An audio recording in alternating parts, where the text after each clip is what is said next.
Thanks for joining today another program of the Venezuelan American Association of the U.S.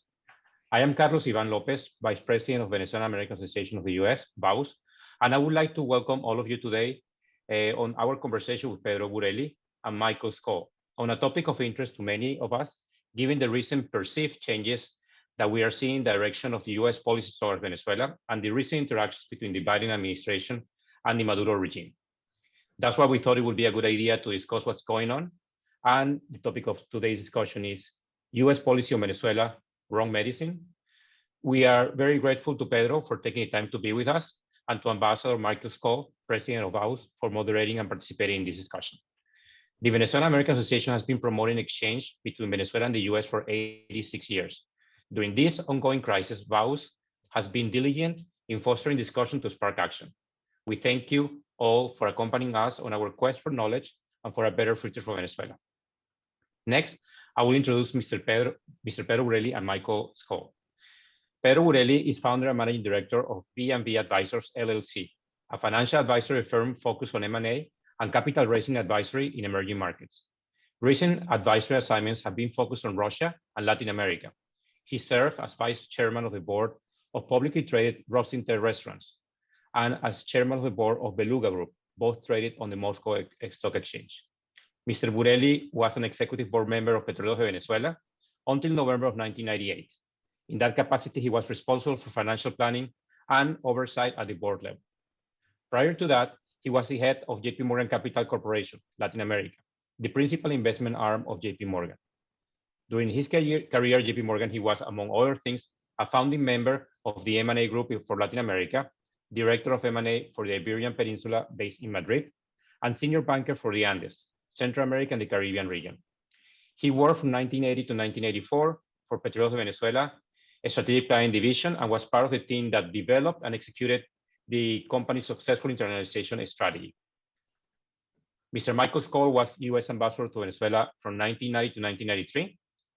Besides Caracas, his other foreign service postings were Buenos Aires, Saigon, Santo Domingo, Naples, Rome, San Jose, Bogota, and Washington, D.C. Since his retirement from the State Department, Ambassador Skoll has pursued a second career in anti-corruption, counter-money laundering, and risk management services. He's principal of the binational U.S. and Colombia consortium, Skoll and Serna. Since our program will conclude with a Q&A session, you may write questions at any time using the Q&A button at the bottom of the page, and Mike will present them. We ask media representatives attending today to give credit to VAUS, as well as the speaker, of course, in any coverage of this program. And now I turn the program to you, Mike. Good morning. Carlos Ivan, thank you very much. This is a special pleasure for me. We have with us a person who is perhaps, in my opinion, the most knowledgeable single person on all manner of Venezuelan issues: politics, history, oil, especially oil, U.S. policy regarding Venezuela, the Russian connection. He brings it all together. And fortunately for all of us, Pedro has never been shy in expressing his opinion. So I am happy to be here with him, and I look forward to what he has to say. Pedro, why don't you start talk generally about the U.S. policy vis-a-vis the Bolivarian revolution? What has worked? What hasn't? Is it the wrong message that we've been sending? Wrong medicine? Pedro. Mike, thanks so much, and thanks to VAUS. I remember fondly my times on the board of VAUS when I was in Wall Street, and I'm always amazed that it continues going, and I assume that it's a center point for discussions in New York and beyond on Venezuela. Appreciate this opportunity and having ample time to talk to you and to the people participating about a subject that obviously is dear to all of us. Obviously, we would not be having the conversation if you were not. But I do think it's important to start with something to clarify the air. Venezuela's problems are the responsibility of a few generations of Venezuelans, and its solutions depend on a few generations of Venezuelans in the future. So that's really important. So as we talk about what anybody from the outside is doing, the key responsibility is really of Venezuelans. Okay, this is a man man-made crisis, and those men and women are basically Venezuelans. However, having said that, the spillover effects, that criminalization of a society, that that entry into absolute poverty, the complete decimation of a society, has effects way beyond Venezuela. And that's why this is a matter where the international community needs to be involved, has been involved with various degrees of success or failure. And within that international community, and because we're talking about the Western Hemisphere, we always put the US on the top. This is not capricious. This is a role the United States has sought over the years, over many decades. It's one that they relish and one that they play, again, sometimes with success and sometimes with little success. But it is impossible really to separate the travails of Venezuela created by Venezuelans from its solution that impacts and requires the involvement of people way beyond Venezuela. I want to make sure that that's very clear. Okay, so it's not the blame of the international community. It's not the fault of the United States, but they have to be involved. And in the manner in which they have been involved, they have made some problems worse. They have highlighted the realities. They've hidden real things. So that's what makes this complicated and probably subject not for an hour conversation, but a longer conversation. But let's try to make this 1 hour as substantive as we want. The other thing I want to say is, what is the context of Venezuela? And I think it's important, given that it's been such a long crisis, to understand that Venezuela was once the US's main ally in the region. It was its most secure and dependable source of energy. It was a partner in the promotion of democracy and human rights in the region. It was an ally in the fight against narcotics. It was an ally in all the international bodies. So when we look at this Venezuela and compare it even to the Venezuelan where you were ambassador in Caracas, and prior to that, it's a very different relationship. And it's and how did that deteriorate to this level is something history will have to judge, is where were mistakes made that have led us to this point. The final thing, just as introduction, given that we are focused on how the US has dealt with the Bolivarian revolution, I can say that in the 25 years that I've been watching very closely the engagement between the United States and Chavez, then as a candidate, Chavez as president-elect, Chavez as president, and Maduro, the only thing I've concluded is that every administration from Clinton onwards has left the problem of Venezuela worse than they found it. So every single administration has a distinct credit, or whatever you call it, of having left the problem worse than they found it. What's interesting about the Biden administration is that while some people in Washington call it the second Carter administration, and maybe I think, thinking about inflation and a little bit of a stumbling presidency, in reality is a third term of the Obama-Biden team. It's exactly the same team that left the problem of Venezuela in 2017 worse than they had found it in 2009. So that sets a stage, because they have no excuse to say, I did not know, I'm surprised, I'm trying to learn the subject. That excuse does not exist.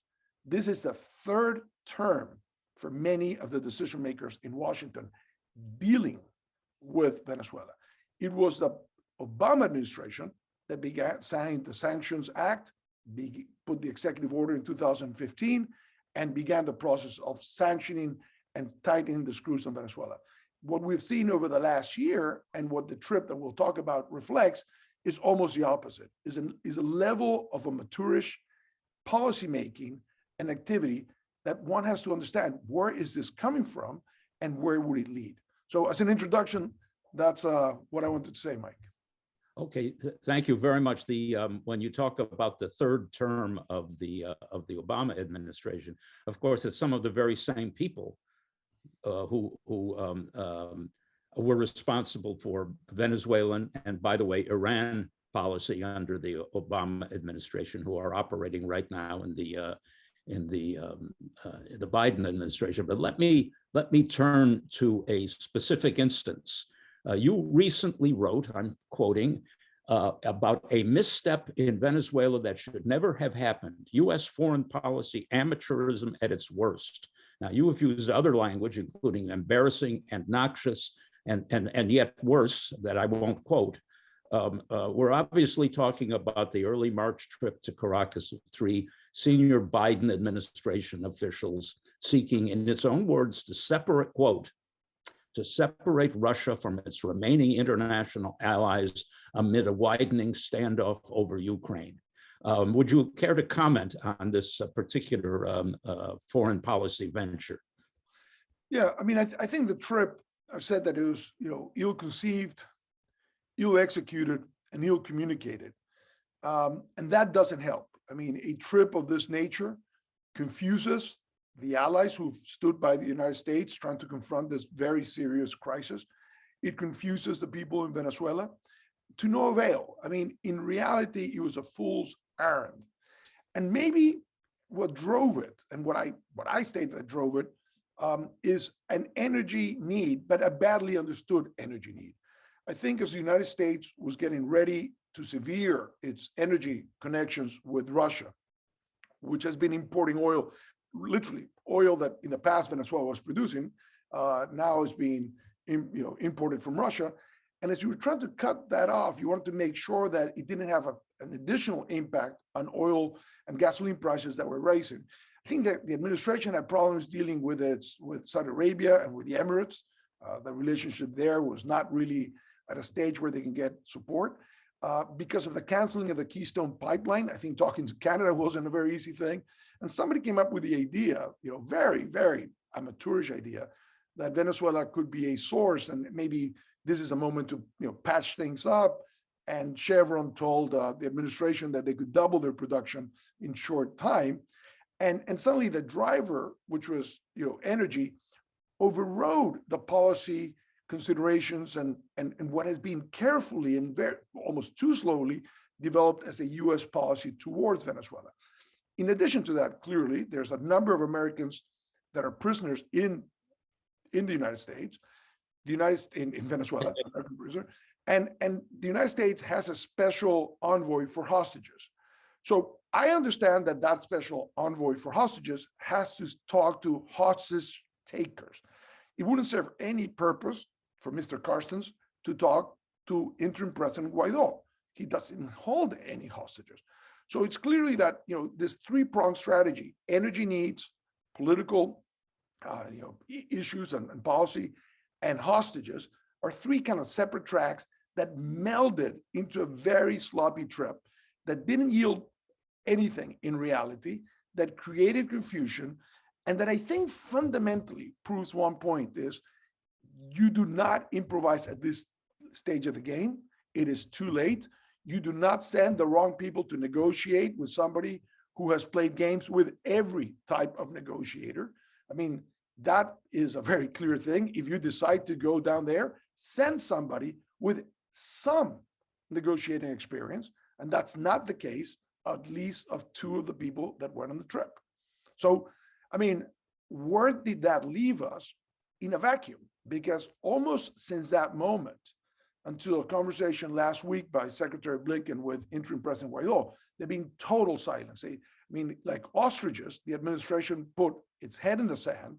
They didn't want to talk to anybody in Washington. They didn't want to talk to their allies. They just went into a complete silence. And that vacuum, again, doesn't help. So you make a mistake in the trip, and then you make a mistake by hiding from the trip and the consequences. Well, in addition, what is the meaning of sending Jimmy Story, who is the U.S. ambassador to Venezuela, resident in Bogota, accredited to Juan Guaido, but sending him to Caracas to meet with that other regime? What does that say? Well, I think the gravest thing is if you had gone to Caracas and met with President Guaido, that they recognize, and he recognizes Jimmy Story as ambassador, and had that meeting first, and then met with the church, and then met with Maduro. Well, maybe they're having a conversations with all parties. But to arrive in Venezuela and send a WhatsApp message to Juan Guaido saying, we're here, we'll talk to you later, that actually was probably the worst mistake. And I mean, it just, you cannot explain it. There's no way that Jimmy Story should have been on this trip because, as you said, he's accredited and he exists as ambassador. There would not be a confirmed ambassador to Venezuela if there had not been an interim government. As you well know, since 2010, there had not been an ambassador, and Jimmy Story was confirmed in November of 2020 because there was an interim government. So the three who went, Roger Carstens, Juan Gonzalez, Jimmy Story, there's another person who lurks in the background, Amos Hochstein. Tell us about him. Amos Hochstein played a big role during the Obama Biden administration, dealing with an effort that the vice president led of trying to separate the Caribbean from the Petrocaribe initiative that Chavez had initiated. In reality, by the way, that Petrocaribe initiative was nothing but the Pact of San Jose, which had started way back in the administration of President Lucinchi. So in reality, the Pact of San Jose had been a deal between Mexico and Venezuela to help the Caribbean and Central America to pay for their oil imports. Anyway, Chavez had politicized this, had made that, kind of the cornerstone of his relationship with the Caribbean, and adding kind of the, power to his rhetoric. Biden worked hard and had two summits in Washington, and Amos Hochstein was kind of the energy advisor that he had at that moment. His job right now is a special advisor to the president for energy security. And I think he was one of the drivers of saying this is an opportunity. Chevron is telling us that they can double production. Chevron has been, trying as hard as they can to get sanctions lifted. If for any other reason, it's because Venezuela owes it $3.6 billion. I mean, PDVSA owes it $3.6 billion dollars. I've always asked is, how do you get to $3.6 billion of debt?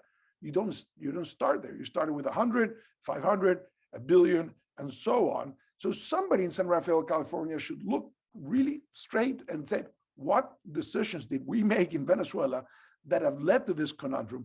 And can we actually get away of this problem by contributing to decimate democracy in Venezuela? Because at the end of the day, they were cheerleaders to Chavez throughout all his time in power, and they've continued to be sort of cheerleaders for Maduro and Venezuela for a very long time. And right now, I mean, they spend untold amount of money lobbying in Washington to get their sanctions, lifted and get a license to continue to operate. And I think that's what confused everything. That's where Amos Hochstein entered into this. However, at some point, and my criticism is that Secretary Blinken and Assistant Secretary Nichols should have stood firmly and said, this is going to complicate our policy. It's complicated enough. We don't need this complication. And I think that's where the mistake was made. Somebody should have said, this is not the way you solve a problem. Plus, if Amos Hochstein understood anything about oil and oil in Venezuela, he would have known that Venezuela cannot produce oil in any way that you would want to buy it. I mean, nothing has changed from the moment that the PDVSA was destroyed by Chavismo and then sanctioned. Nothing has changed. Nothing has changed in corporate governance. Nothing has changed in activities that are not related to oil, in which PDVSA is very involved. So why exactly would you want to now deal with PDVSA, when all the reasons why PDVSA is sanctioned not only remain, but some of them have got even deeper as PDVSA goes deeply into the narcotics business. Yeah, it's extraordinary to me. I read this morning that Venezuela is actually importing heavy crude, which is, to me, it's worse than coals to Newcastle, which is an older expression. But the first thing I thought of when this the three stooges went to, excuse me, the three representatives of the Biden administration went to Caracas was, what oil are they actually seeking? Anyway, the trip produced quite a reaction in Washington and elsewhere. And one of the most vociferous voices against it was, of course, Senator Menendez of New Jersey. Should he be in charge of administration policy on Venezuela? Well, I think one of the things that I've seen, first of all, is that the bipartisan support for a strong policy on Venezuela was actually pretty much, everybody saw it. I mean, in the State of the Union of 2020, when President Guaido appeared surprisingly in the gallery, that was the only standing ovation from both sides of the aisle on a policy issue. Okay? The following day, President Guaido spent 2 hours in the Oval Office in the cabinet room in meetings with the president and a number of his cabinet members. And the following day, the Secret Service drove him to meet and have a long, extensive conversation with Nancy Pelosi. That level of civility doesn't exist on almost any other issue. And I think this administration hasn't fully understood that. I think as every administration, they want to come, and I think their initial thing is, let's do everything different than the previous administration. And my concern is that they didn't really focus enough attention of what of the things that the Trump administration did deserve to be preserved and which ones were regrettable. So that knee-jerk was something that was dangerous, because when you have bipartisan policy, you should relish that. You should protect that.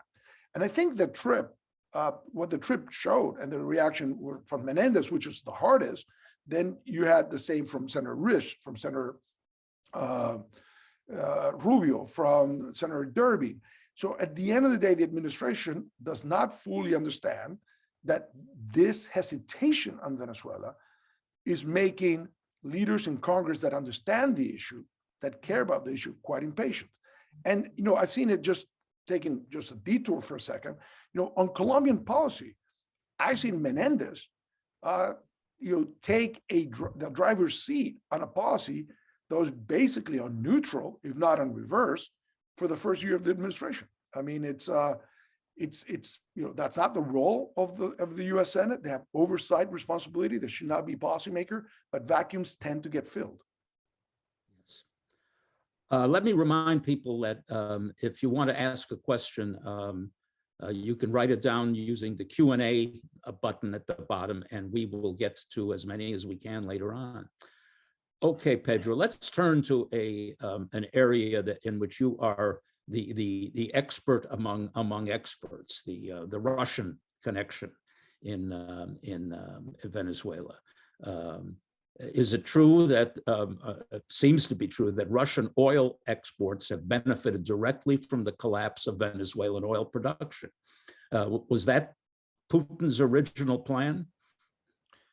There's a lot about, again, it's the timing.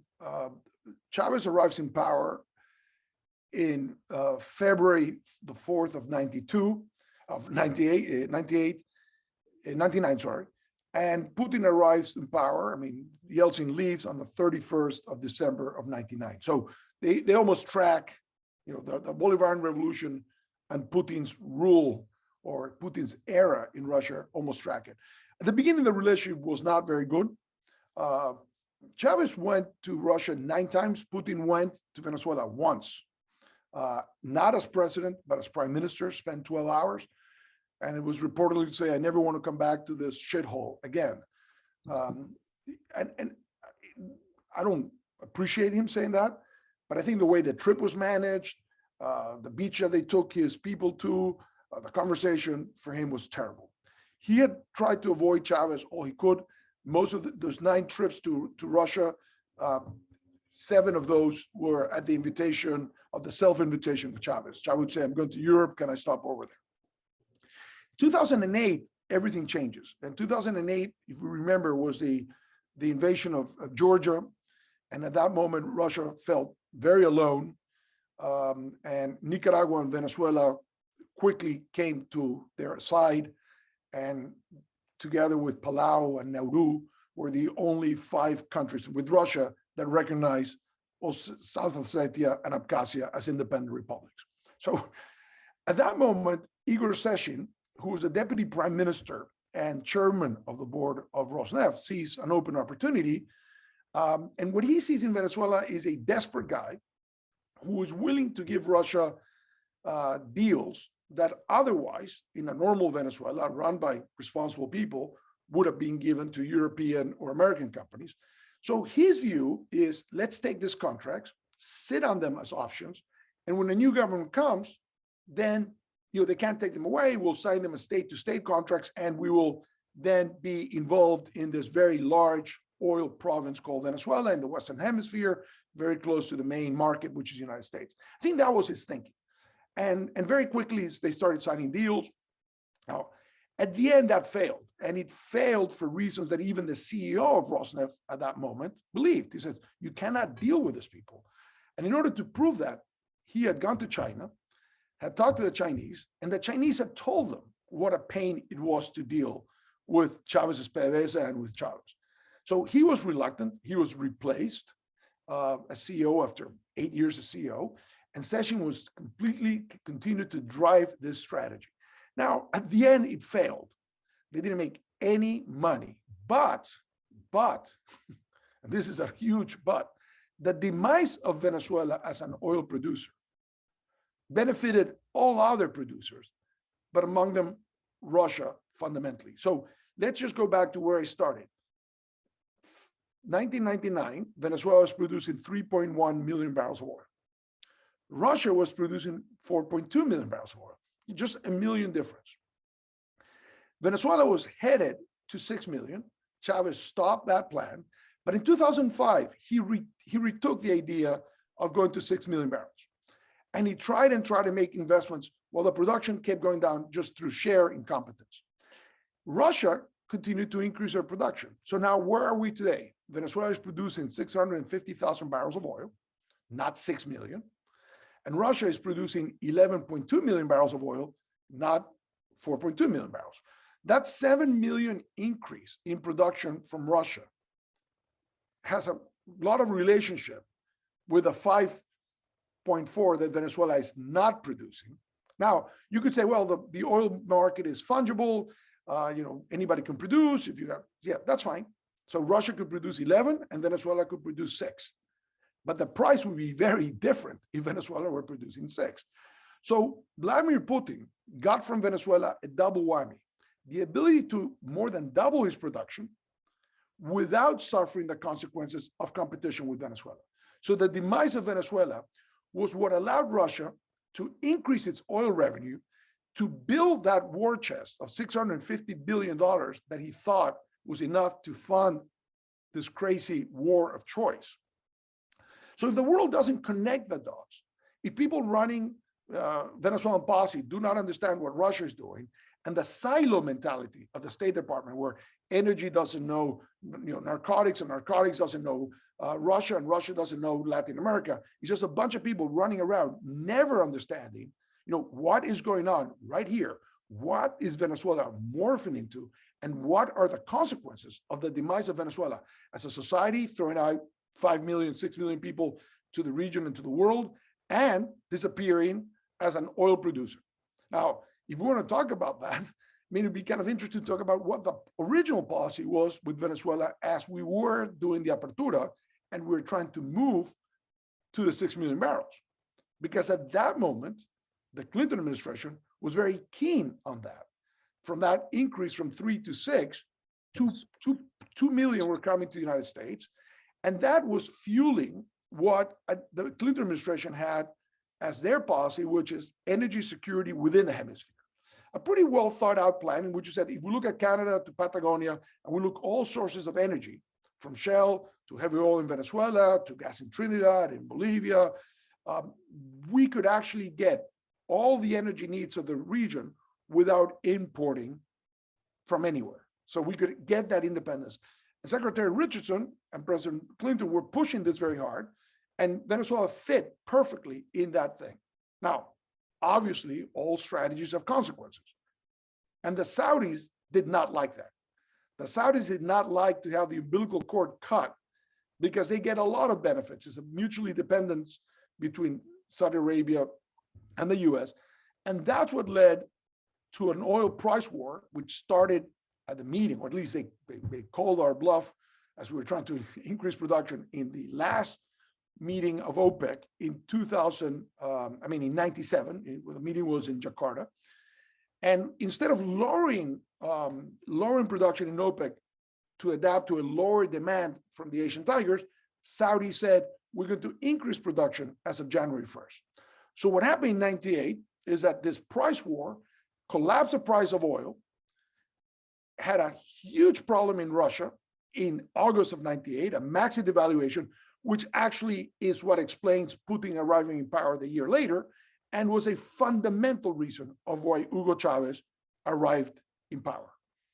Okay, that collapse of oil prices, the way it was managed by Venezuela, including by PDVSA, I was on the board, and there was huge conflicts as to what we had to do and how we had to readjust all our estimates.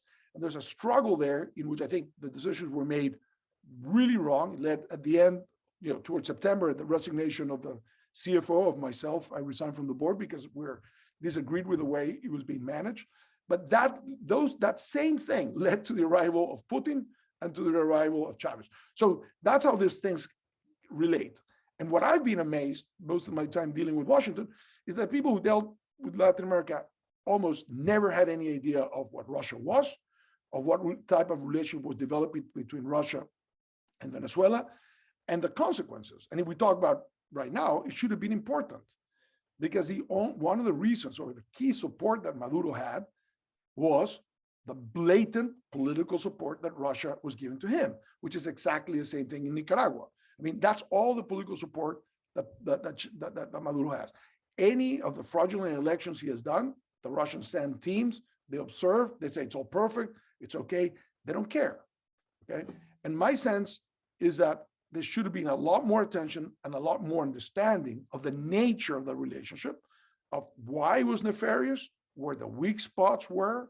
And now, particularly now, when Maduro now sees that his support comes from somebody who's become toxic in most of the world, most of the money of Chavistas and of PDVSA and of Boliburgueses and Bolichicos are in Russia, at this weak point is when the United States should be using some skills and leverage to say, Maduro is without the kind of support he had, he's probably against a corner, let's be very smart and play the cards correctly so we can achieve our outcome, which is a move towards a democratic outcome in Venezuela. Well, are you optimistic about this? I can't be. You talk about coordination in Washington, lack of coordination. That is supposed to be the job of the National Security Council. And I remember it used to work very well. As an outsider today, it doesn't seem to be working very well. But let me ask one more question and remind people about pressing the Q&A button. Is the solution, as so many people suggest, one of these negotiations in Mexico or Norway? Is that viable? Is that meaningful, or is it just rhetoric? I find it kind of interesting that people say that after 3 years of hardness, since 2019, a very hard policy, it did not work. When in reality, what I can see is that since 2002 and 3 onwards, what has not worked is negotiation. So, I mean, if one were to just reach a conclusion based on what has and what hasn't worked, it's negotiation that hasn't worked. Okay, I would say that applying hard policies, when you've been inconsistent and made some mistakes in the process, I would say it's still out there, the judgment as to whether it's worked or not. Because if you look at, let's say, the failures or where the pressure has the pressure has left or been allowed to leave, could say it's been a short time and not been applied in the way it should have. But a negotiation, to me, Mike, I still have not had anybody, whether they're Norwegians or Mexicans or even the people in the opposition participating in this, Nobody has told me what a negotiation looks like. Nobody has told me what the relative BATNAs are, the best alternative to a negotiated agreement that each side has. Nobody has described why this would work. And on the other hand, I've never seen a negotiation. I mean, this is akin to a kidnapping. I mean, the country, there's a bunch of thugs usurping power who have abusing that power, have essentially kidnapped a society. And the solution is to sit down, the kidnappers and the victims, the hostages, and negotiate have them negotiate their release. If there is a kidnapping, which is what I think there is in Venezuela, is because it's an asymmetry of force. I do not understand what the opposition can give Maduro in exchange for Maduro ceding power. I do not understand why Maduro would cede power. So I do not think a negotiation in which an individual who has done everything to make his exit be very difficult, what can the opposition give him? Maduro wants impunity. Can the opposition give him that? Can you say, well, we're not going to prosecute you in Venezuela, but the prosecution, the indictments, unsealed and sealed, exist in the United States and probably exist in other jurisdictions. The activity of the International Criminal Court, the investigation that's proceeding, could yield arrest warrants and a trial. Can the opposition stop that? No. So what exactly do people expect the opposition to give Maduro in a negotiation table? I say Maduro is violating many of the articles of the Bolivarian constitution, the one that they drafted. Now, what does the opposition do? Negotiate with Maduro how many articles of the constitution we're going to allow him to violate. So if it's violating 40, let's agree you can only violate 20. Is the opposition there to surrender its rights? Is to really negotiate our constitutional, the provisions of the constitution? Is that what the opposition is supposed to do? So my sense is that this is very misguided. Negotiation sounds right. Talking about a dialogue sounds right. But at this stage of the game, it's the wrong thing. And as a matter of fact, even as we speak, and you're talking about reinitiating negotiations in Mexico, it's really the United States that's behind the scenes trying to figure out what do they offer, as an incentive for Maduro to go on the table, and what will be lifted if he gives this thing up. So the negotiation is really happening between the guy that has the indictments, the guy that has the sanctions, and the guy who wants the indictments taken away and the sanctions removed. And at the end of the day, ask this question: has Maduro done anything? Has he stopped his abuse of democracy? No. Has he stopped, he's abusing human rights? No. Has he stopped committing crimes against humanity? No. Has he stopped dealing with narcotics? No. Has he stopped other nefarious criminal activity? No. So Maduro's asking for impunity while he continues to commit the crimes for which he is indicted and sanctioned.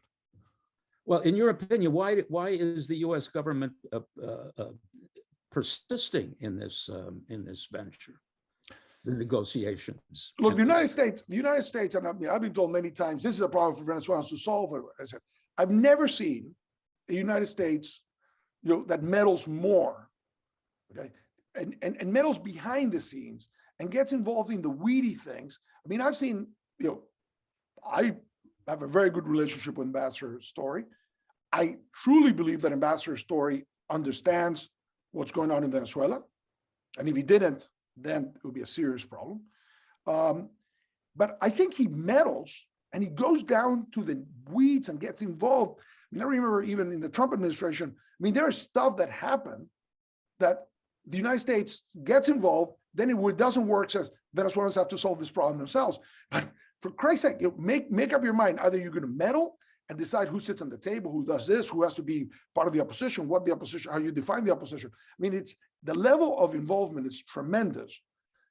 Okay. And because there is failure, there has been failure, they run away from the things that they've done. So one of the things that I would say to the United States is stick to a game plan, be open about the game plan, provide the information that supports your game plan, and just have the courage to see it play out. But you can't just flip back and forth all the time, because you're concerned that some European countries are saying the United States only has a sanctions game. So, oh, let's invent a framework to prove that we have an idea. But the framework is a completely meddling framework. I mean, in that framework during the Trump administration, came out a couple of days after indictments were released on Maduro and 14 other officials. Basically, the administration was saying Maduro can run in a future election. But damn it, you had just released indictments. You had put a $50 million price on his head, and you said Maduro can continue running, or says, it says literally states the head of the military can stay, but you just unsealed indictments, the Justice Department, on the guy for narcotics trafficking, or would say, we request that the 6 countries that have taken the case to the International Criminal Court, that they actually remove the case. So now it turns out that this administration actually is interested in the International Criminal Court continuing its investigation. The US was not a member of the court during the Trump administration, is not a member of the court now. But again, it is difficult for the United States to say that this is a problem for the Venezuelans if they're constantly sticking their finger in an inconsistent fashion. All right, let's turn to questions. Here's something from Scott Walker. In order to make progress, the opposition in Venezuela must unify.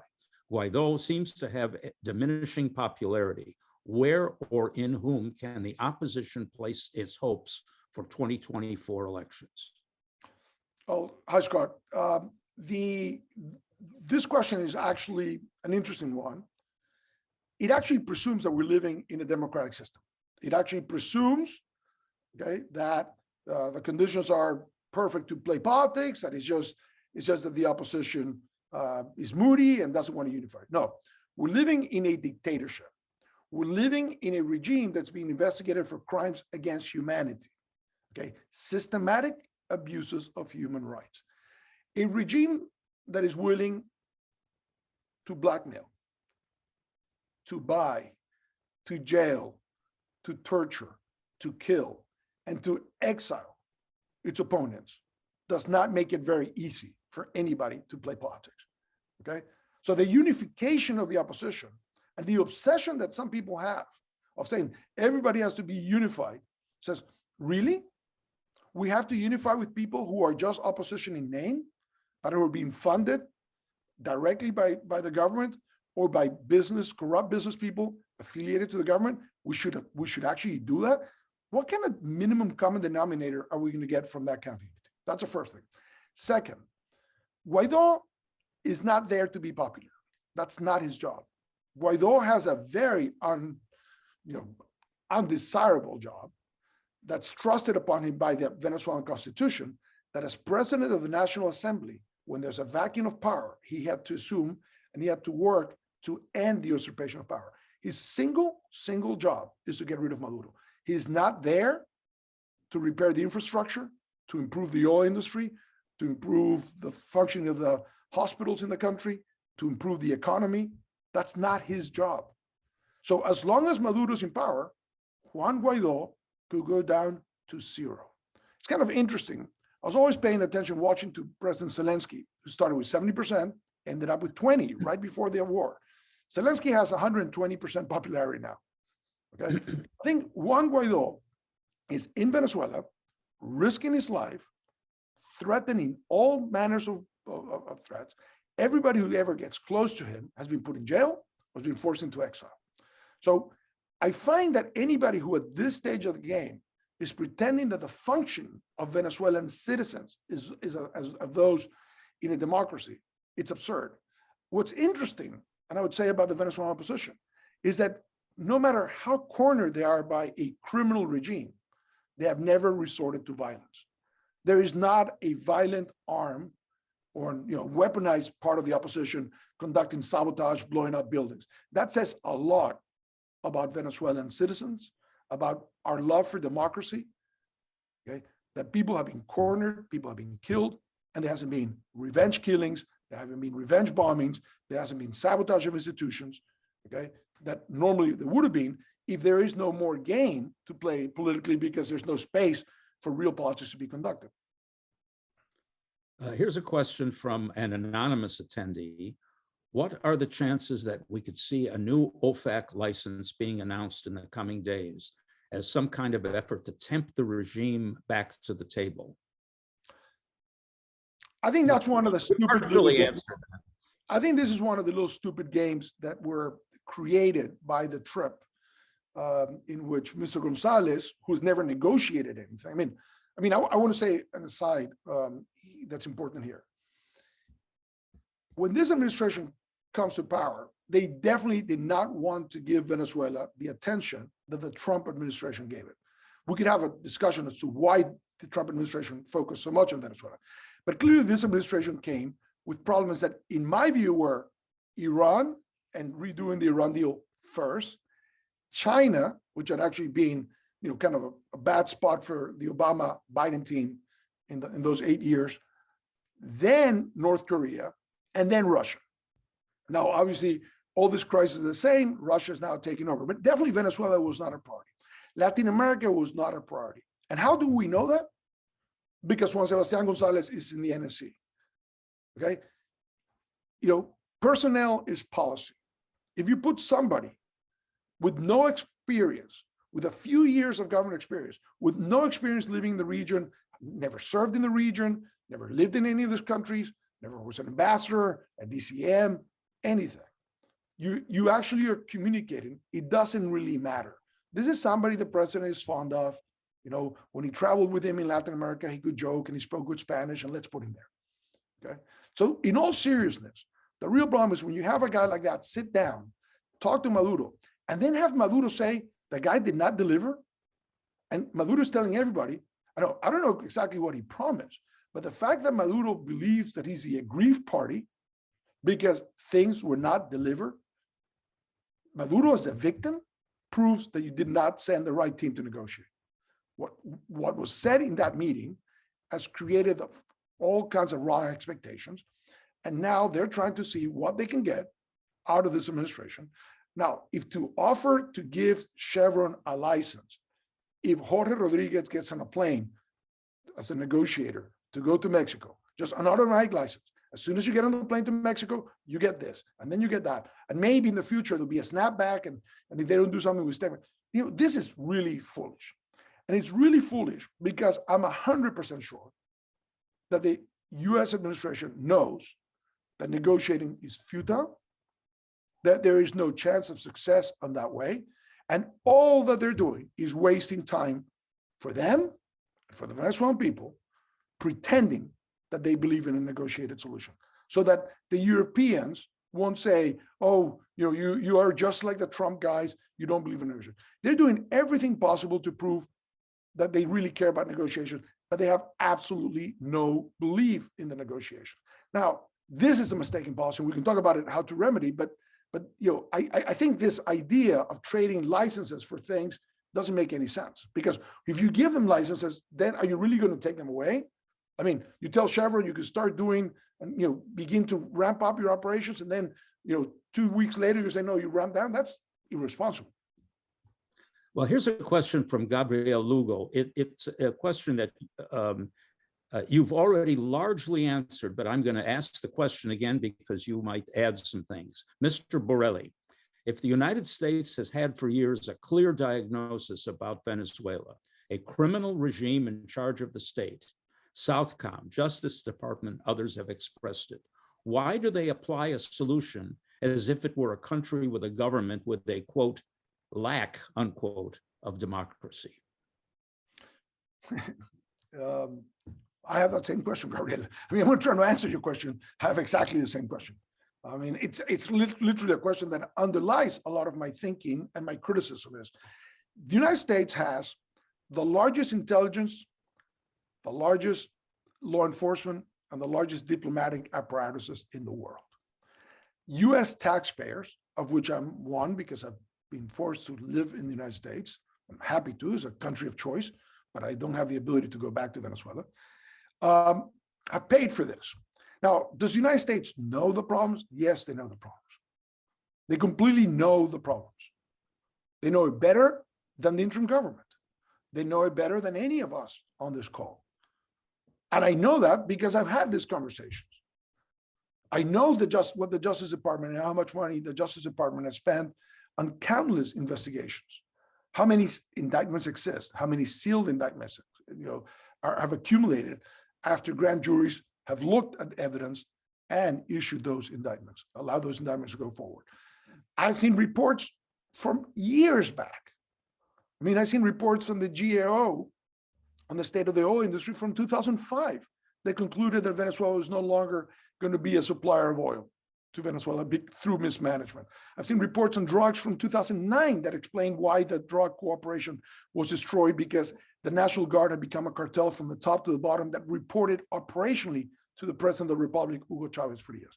I read Larry Palmer, who was designated as ambassador to Venezuela and could not go because Chavez pulled the agrement when he answered questions for the record in a manner that actually proved that in 2010, a Democratic administration understood perfectly well the situation in Venezuela on almost every front: human rights, military, narcotics, and it was all spelled out there in a questionnaire that as soon as people saw it, Chavez said, I don't want that guy here. And that's what created this big hiatus without an ambassador. So the issue is, and I've said it many times, Gabriel, if you've got a patient in a bed, might have a lot of symptoms, might have a bad knee, urinary tract infection, might have valve problems in their heart, but if he has a stage 4 brain tumor, you have to focus on that. And I think what the United States keeps doing in a very bureaucratic way is saying, let's focus on something that's easier. Now, what's going to kill the patient is a stage 4 brain tumor. That stage 4 brain tumor wasn't always a stage 4 brain tumor. This 25 years of neglect, of having information and not using it, of distracting the attention, of focusing on the wrong issues, of kicking the can forward, have led to this problem. Okay, so my sense is, the question the United States has to ask is, when did you know it? What did you know? Okay, and why didn't you do the right things? And my sense is, and part of what I said at the beginning is, this administration has absolutely no excuse, zero excuse to say we did not know. Okay. Very good. Here's a question from an old friend, Michael Freeland. Is there a solution through the use of massive coordinated force against the Maduro regime, risking the possibility of heightened Russian force in the area? I have never, ever espoused, and this has led to some interesting discussions with some people at the State Department, when they've accused me because of a hardliner that I think the solution is a military invasion. To the contrary, I've actually forced them to look at my tweet feed and my blogs and my emails to see one mention of that solution. Having said that, this is fundamentally a law enforcement, an incredibly complex law enforcement issue, probably the most complex law enforcement issue. When we say that this is a narco state, that has consequence. You're saying a great deal. When the people controlling the production of narcotics is a state, when all of the illegal activities and the presence of illegal groups in Venezuela is under the sponsorship of a regime, that presents a series of problems.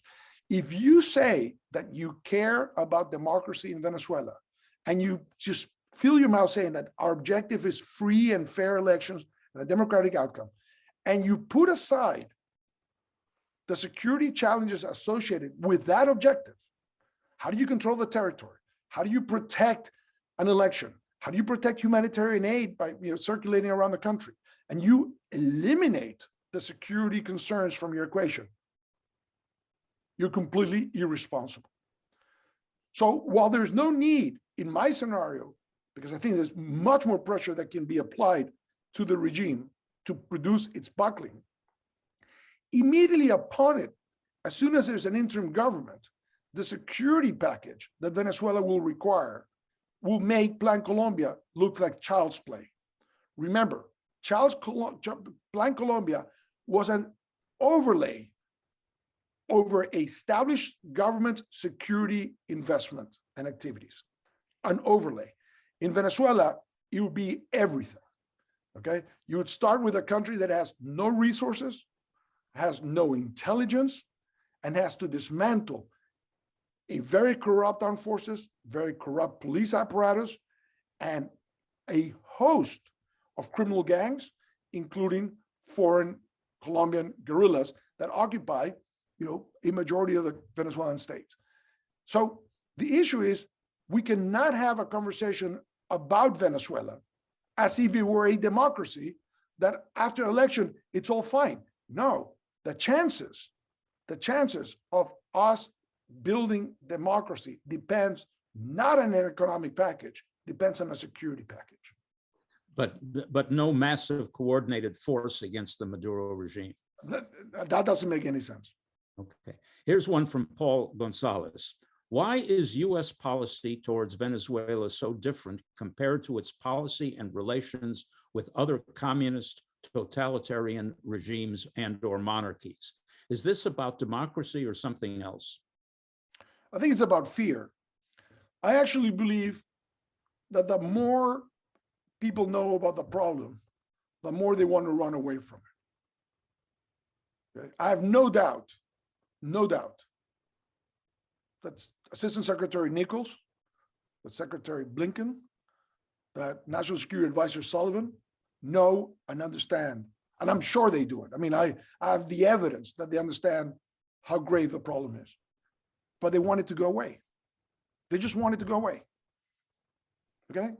And my problem is that has been the decision that we could go back and look at President Bush and look at, Assistant Secretary Davidow at the beginning, or look at Tom Shannon, who played a very key role for a very long time in Venezuelan policy. I do not doubt that they understand the problem. Okay? In the issue, in the Trump administration, a lot of time was spent. Was it spent by people who understood the problem? That was a problem. I think at the end of the day, in the Trump administration, you got a tremendous amount of push, but Secretary Bolton, National Security Advisor Bolton, Special Envoy Abrams, Mauricio Claver, these people had no idea on Venezuela. Zero idea. Zero. I mean, they'd never been to Venezuela. They didn't understand Venezuela. Their heart was in the right place, okay? But it wasn't pumping blood to the right places. And the contradictions, okay? I actually spent a great amount of time putting together a document that's circulated publicly, in which I put the 30 good things that the Trump administration did and the 30 bad things that they did. And the reason I did it was so that the Biden team would come in and say, okay, this is a framework that allows us to not throw out the baby with the bathwater. There's not that many tools that the Biden team has that were different than the ones that the Trump team has. If you take out military intervention off the table, which is something that I think has to be off the table, then it's sanctions, it's pressure, is disclosing information, it's just increasing the cost, buckling these people, trying to get people to come out and testify, and just creating basically a situation where the regime buckles. That you have to do, and you have to do it systematically. You just can't change. You can't sit in front of Maduro in Miraflores Palace and say, no, Mr. Maduro, nobody's trying to overthrow you. Yes, you're trying to overthrow him because you've said that he's usurping power, that you recognize somebody else, and that in order to move forward, he has to leave. How are you going to sit there in front of him and say, no, we're not trying to get you out of office? That's what Mr. Gonzalez did. Pedro, thank you very much. I just regret that you were unable to express any strong opinions on the next time. Thank you. Yeah. Let me pass this on to Carlos Ivan. Yeah, it's been an amazing discussion, Pedro, Mario, but I mean, as you know, we're running out of time and we commit to have these discussions kept to 1 hour. Thanks again to you, Pedro, Mario, and Michael for sharing your thoughts on this subject. Understanding the mistakes that have been made and are being made in the U.S. policy towards Venezuela should help create awareness. And as you said, we hope it may create solutions in the future. Thanks to our hardworking association team for making every event possible, Lina Delgado, Linda Calvet, and Lori Dominguez. And looking ahead, we have our program scheduled for next Monday, May the 16th, on Venezuelan entrepreneurs around the world. Our second on this encouraging subject. The invitation will be sent shortly. If you're not already a member of our association and are interested to join, please contact our team via today's invitation. We'll be very happy to have you with us. Your membership makes our work possible. Thank you all for participating, and we look forward meeting with you again. Thanks. Thank you.